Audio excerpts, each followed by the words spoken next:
ایک آدمی سے کسی نے پوچھا کہ آج کل اتنی غربت کیوں ہے؟ میرے خیال میں آج اتنی غربت نہیں جتنا لوگوں نے شور مچا رکھا ہے۔ آج کل ہم جس کو غربت بولتے ہیں وہ دراصل خواہشات کا پورا نہ ہونا ہے۔ ہم نے تو غربت کے وہ دن بھی دیکھے ہیں جب اسکول میں تختی پر گاچی کے پیسے نہیں ہوتے تھے۔ اسکول کے جو کپڑے لیتے تھے وہی عید پر بھی پہن لیتے تھے۔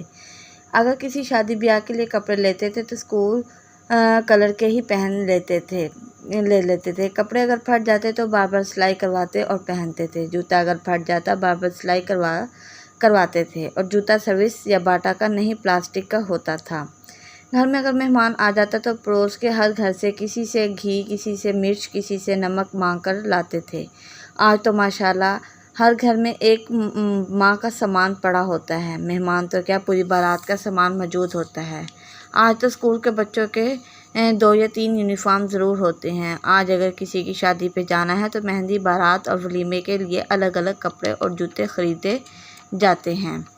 ہمارے دور میں ایک چلتا پھرتا انسان جس کا لباس 300 تک اور بوٹ 200 تک ہوتا تھا اور جیب خالی ہوتی تھی۔ آج کا چلتا پھرتا نوجوان غربت کا رونا رو رہا ہوتا ہے۔ اس کی جیب میں 30,000 کا موبائل، کپڑے کم سے کم 2,000 کے، جوتے کم سے کم 3,000 کا۔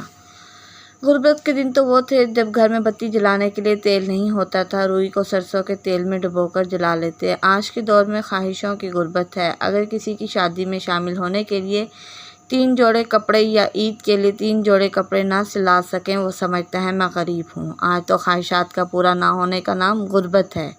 ہم ناشکرے ہو گئے ہیں، اس لیے برکتیں اٹھ گئی ہیں۔ سچ بات یہ ہے کہ پہلے درجہ بندی کم تھی، معاشرتی اسٹیٹس کم و بیش ایک جیسا تھا، توقع بہت تھا، باہمی ہمدردی زیادہ تھی، کامل رہنا اچھا سمجھتے تھے، جبکہ آج کل تنہائی پسندی ہے، علم کم مگر عمل میں بہتر تھا۔ اس دور میں اللہ کی نعمتیں بدرجہ زیادہ ہیں، لیکن اکثر شکر، توکل اور باہمی تعلقات کمزور ہیں۔ اللہ کریم ہم سب کو کامل ہدایت بخشے، آمین۔